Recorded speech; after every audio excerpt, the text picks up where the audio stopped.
Welcome again, Virgo. August 2017, Dadhichi here from astrology.com.au. Take a look at your horoscope. I don't often do this, but I felt it was pertinent this month with the total solar eclipse taking place on 21st of August, as you can see from the date. So hopefully you can see this well enough. It may break up on smaller screens. You may need to open that up as big as you can, not to see me, but to get a handle on what's going on, especially here in this 12th house of your horoscope. There are 12 houses. Not that I want to give you a lecture in astrology, but I want you to see exactly what's happening. And here, this eclipse taking place in your 12th house, in a way, points to some very, very important developments karmically in your life. The 12th house is a karmic house. 12th house is a house of, well, there's a few ways to look at it. The downside is one's own self-undoing, one's own over-expenditure. When you've got 4 planets there, as we see here, including a total solar eclipse, we can see that many of you are spent, and spent because you haven't been judicious enough in the way that you are giving. You know, Virgo, your sun sign, is the sign of service, really. Selfless service. It is the opposite sign in terms of the axis to Pisces. You have a more intellectual approach to the way you give, shown by the rulership of Mercury. And at this time, I believe from my data here after August 13th, your ruler goes retrograde. In some ancient mystical systems of astrology, they say that the retrograde planet is visualizing the sign behind it. So it's looking, it's watching, it's observing this 12th house, you being the analyst, observing yourself, observing the spiritual development that's going on here. The retrogression empowers you.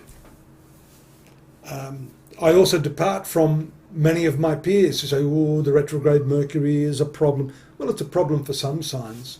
For you, it rules the 2 important angles, your sun sign, which is Virgo, and your 10th house of career.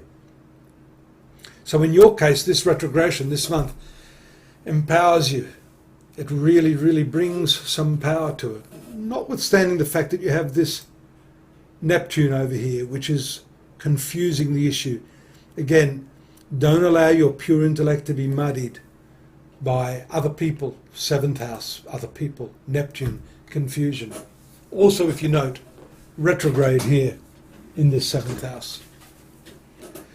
So you'll be looking carefully at what's going on here. You'll be analysing what's going on here, why you've been giving away so much. And maybe not giving away so much, but giving away to the wrong people is what I would be saying to you. You need to get a handle on this. And I think that is why for you the retrogression of your ruler Mercury is excellent this month. Now, this huge, important eclipse in your 12th house brings with it positive benefits if you are sufficiently evolved spiritually to deal with the release of the energy that's going to come with this. Also, Mars, which is your bitter enemy, ruling the worst sector of your horoscope, the 8th house here, and Aries. You'd wonder, is this a terrible thing? It's not good to have Mars involved in the eclipse, and it's quite close. This domino effect here, all within the orb, what we allow, around 8 degrees. However, this moving of the 8th ruler to the 12th house actually diminishes the power of the 8th ruler, Mars, your enemy, to do too much harm to you. He is amplified by the North Node here, your karmic point. So what I'd be saying about this is it brings with it some benefits financially. We've seen that with the transit of Jupiter in your 2nd house over the previous months. You do have opportunities to capitalise on that now. With the triangular aspect of Jupiter to the node, your 6th house of debts, Ketu, or the south node in the 6th house, is good.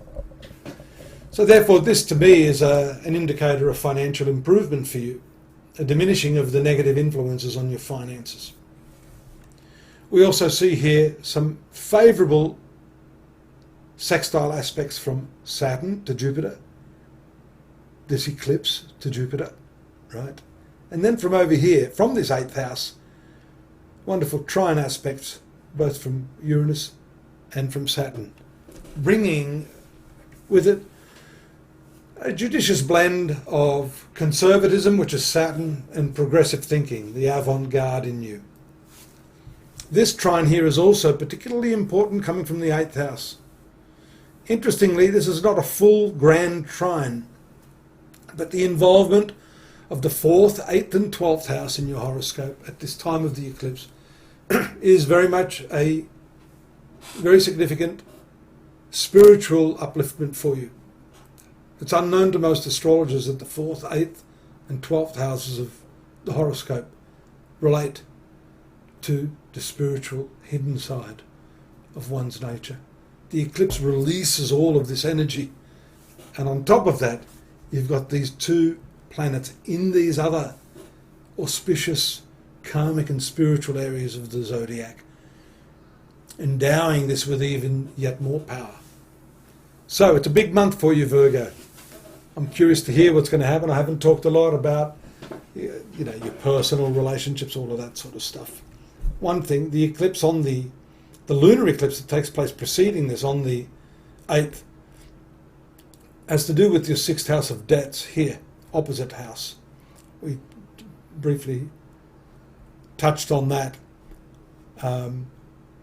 in previous readings, but suffice to say, a lot of these influences on the mundane and practical level have to do with bringing your finances under control, and that we can see from the lunar eclipse in the 6th house, and the excessive nature of energy into 12th house. Bring that under control.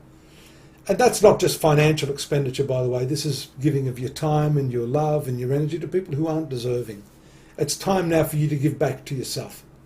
Look forward to your company next month. In the meantime, don't forget to join me at astrology.com.au. We have a whole range of other readings there for you, free readings, the dailies, the monthlies, more on this month if you want a more chronological insight, and the yearly reading as well, of which we still have another 5 months. I hope you'll avail yourself of that, and do feel free to contact me if you want some more personal advice. We can organise a private appointment for that. Take care. See you next month. Bye-bye.